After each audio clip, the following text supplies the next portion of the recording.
Hi friends, welcome to my channel. Good morning. మీ ముందుకు ఒక మంచి టాపిక్ తీసుకువచ్చాను. సముద్ర గర్భంలో దాగి ఉన్న రహస్యాలు. వాటి గురించి ఇప్పుడు మనం చర్చించుకుందాం. మన కళ్ళకు కనిపించేది సముద్రం ఉపరితలం మాత్రమే, కానీ అందులో దాగి ఉన్నది అసలు నిజము కాదు. పగటిపూట సూర్యుడు లేని లోతుల్లో జీవం ఎలా ఉంటుందో ఊహించగలరు. అక్కడ మనిషి ఖాళీ మట్టికి తాకలేడు. ఆ గర్భంలో అసాధారణమైన జీవులు, మాయాజాలంలా కనిపించే శబ్దాలు మరియు వేల నాటి మిస్టరీలు దాగి ఉన్నాయి. ఇది ప్రకృతిలోని అతిపెద్ద మిస్టరీ. సముద్ర గర్భము ఇవాళ మీరు చూస్తున్నది ఒక సాధారణ వీడియో కాదు. ఇది సముద్రం లోతుల్లో దాగి ఉన్న రహస్యాలు, ప్రయాణాల వాటి గురించి మనము ఇప్పుడు తెలుసుకుందాం. మీకు నచ్చినట్టయితే లైక్ చేయండి, షేర్ చేయండి. అంతకుముందు మన ఛానల్ని సబ్స్క్రైబ్ చేసుకోవడం మర్చిపోకండి. మనకు తెలిసిన ఈ ప్రపంచం నిజానికి కేవలం ఒక చిన్న భాగమే. భూమి ఉపరితలంలో 70% సముద్రము, అందులో 80% సముద్రం మనం ఇంకా పూర్తిగా చూడలేదు. ఒకసారి ఊహించండి, మీకు కనిపించిన లోతుల్లో ఉన్న జీవులు ఎలా ఉంటాయి.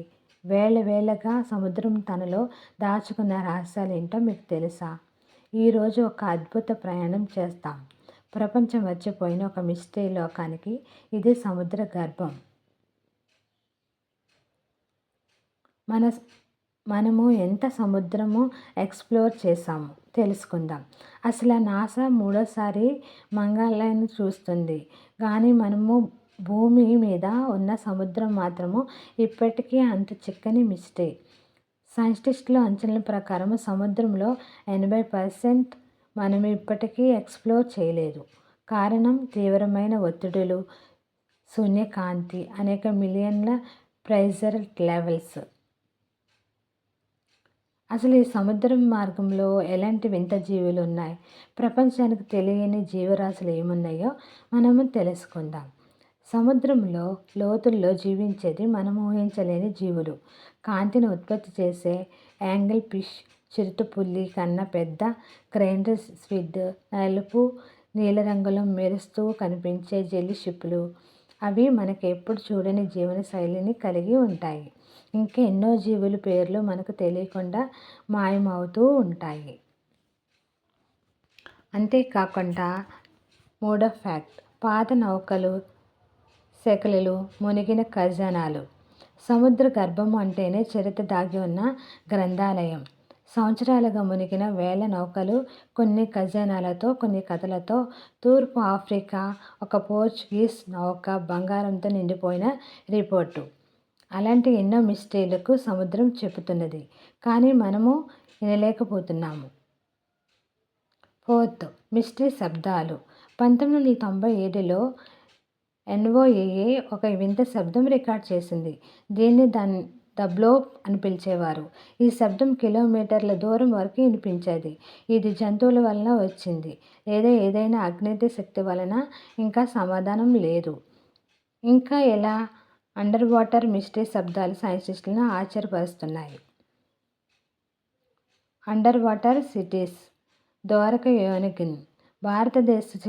భారతదేశ తీరంలో ద్వారక నగరం నీటిలో కనిపించిందని తెలుస్తుంది. శ్రీకృష్ణుడు నగరంగా భావించి ఈ స్థలంలో నాణ్యాలు, నిర్మాణాలు లభించాయి. జపాన్లోని సబ్నెన్ మోనుమెంట్ మానవ నిర్మితం లేదా సహజ కదా అనే డిబేట్ ఇంకా సాగుతూనే ఉంది. సముద్రంలో బ్లాక్ హోల్స్ ఉన్నాయి. సముద్రంలో కొన్ని ప్రవాహాలు బ్లాక్ హోల్స్ పనిచేస్తున్నాయి.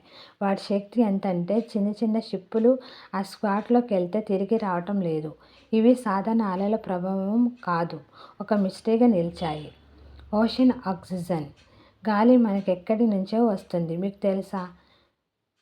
మన ఊపిరి తీసుకునే ఆక్సిజన్ సగం సముద్రం నుండే వస్తుంది. అందులో ముఖ్యంగా అతి చిన్న అల్లి జీవుల ద్వారా. వాటి విలువ మేము అర్థం చేసుకోలేదు, కానీ అది జీవితాంతము ఉండేది కాదు. సముద్రంలో దాగిన ఖజానాలు. గోత్ర సాహిత్యాలు, పురాణాలు చెప్పబడిన ఖజానాలు, బంగారం, నాణ్యాలు ఇంకా సముద్రంలో ఉన్నాయనే నమ్మకం పుష్కలంగా ఉంది. అమెరికా తీరంలో 400 మిలియన్ విలువైన బంగారం లభించిందని, ఇంకా ఎన్నో మిగిలి ఉన్నాయని ఎవరికీ తెలియదు. Ocean robots. ఇప్పుడు మన సముద్రం లోతులోకి పంపుతున్నాము అద్భుతమైన రోబోట్లను. ఒకటి కాదు, ఎన్నో A1 ఆధారిత అండర్ వాటర్ డ్రోన్స్ ఇప్పుడు రోజుకు వేల కళా నిక్షేపాలను జీవులను రికార్డ్ చేస్తున్నాయి. 2030 నాటికి సముద్రం మీద 50% పైగా మనం తెలుసుకోవాలని యోచిస్తున్నారు శాస్త్రవేత్తలు. సముద్రం ఇది కేవలము నీటి సముదాయం కాదు. ఇది భయానకంగా అందమైన జ్ఞానంతో నిండిన ఒక విశ్వము. మనిషి అడుగు మెట్టిన మాయాలోకము. ఇది ఎక్కువ ఎన్నో జీవులు, నగరాలు, మిస్టరీలు అచేతనంగా ఇక్కడే ఉన్నాయి. ఇవి ఒకటి బయటపడే రోజుల్లో అది నిజమైన విజ్ఞానం. మీ అభిప్రాయం ఏంటో? సముద్ర గర్భంలో నిజంగా